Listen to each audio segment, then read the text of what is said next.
Hey y'all, it's Pastor Michael with Beacon Hill, and I just wanted to give you an update about Western Carolina and everything that's going on down there. A few months ago, Oliver Anthony expressed his desire to minister to the people down in Western Carolina and all the devastation that they have gone through. And we were the ones who were the recipients of your generous donations and the things that you gave us to help those fine people. And for starters, there's three different aspects of this I want to share with you.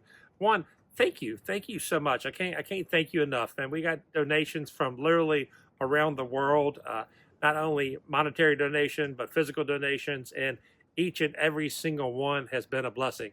So first off, what do?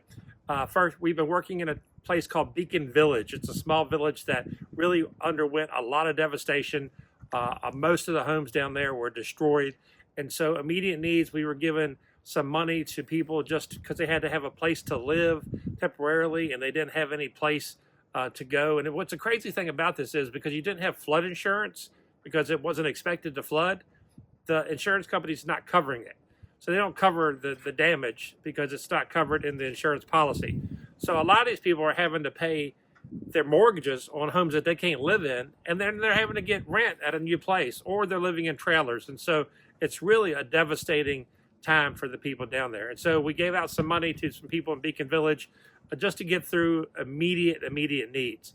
And then we started looking at how we can help down there. And there was this one gentleman who was living in a trailer in front of his house. He couldn't do anything with his house. He knew that was going to be months and years probably before he was able to do something. And he was okay with that. He had a trailer. He wanted to live there. And he didn't ask us for anything. But he said, I lost my vehicles in the flood.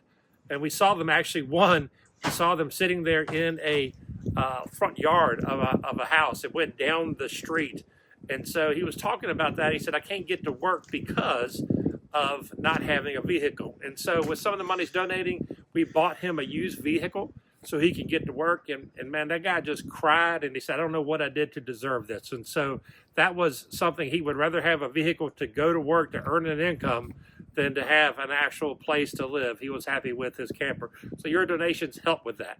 Secondly, y'all gave a lot of supplies, and we were taking supplies down almost on a weekly basis to Western Carolina and Swannanoa until they just said, whoa, we can't handle any more supplies. Literally, that's how much y'all blessed, and other people and other organizations doing the same thing.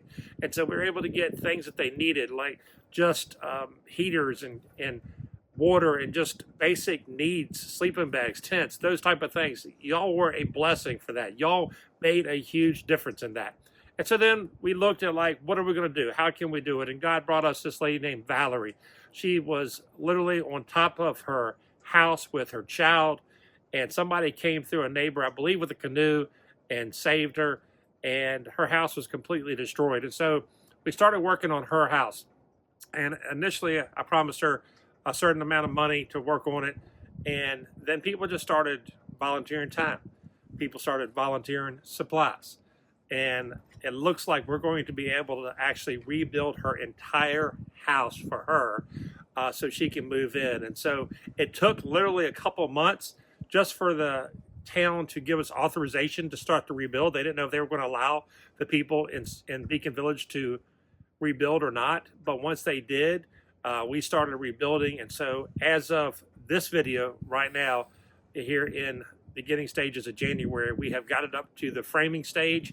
We are doing rough and electrical, plumbing, and the HVAC work next week. And then we got a team coming through to do drywall, and we hope to have her done. And so the work is ongoing.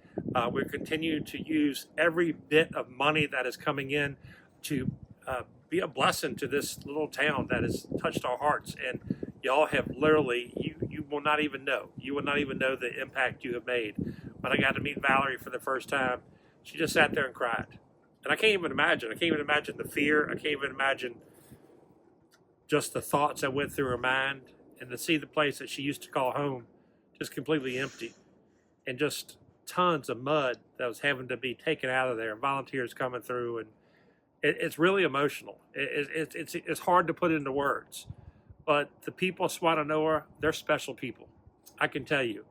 I've seen it firsthand. We had a team down there just a couple of weeks ago that was framing the house, and somebody just stopped by to bring them lunch. That, I mean, literally, that happens all the time down in Swannanoa. People are taking care of one another. They're the most resilient people in spite of everything that is happening to them. So once again, thank you. If you want to continue to donate, you can. We're going to make sure that every dollar goes into the hands. We're trying to be very, very frugal with what we spend. Thankfully, volunteers are doing it for free for most of them, having to pay very little labor. We're actually having to do very little on supplies sometimes. But now as we get into some of the bigger things, we're going to have to spend more and more money. So that's the update right now. We continue to pour into the people of Swannanoa. There's such fast pace, and we're going to try to give you another update as we get closer to completion of Valerie's house. But I know it's been a while, so I want to get on here and do that. So thank you for donating to Oliver Anthony Music, and we want you to know that that money is being well spent and well taken care of. If you have any questions, feel free to reach out to me. My number will be on the bottom of the screen. I'll be happy to answer any questions. And if you got skills and you want to volunteer some time, we can use you in Swannanoa. Thank you so much for supporting the people of Swannanoa and Oliver Anthony Music.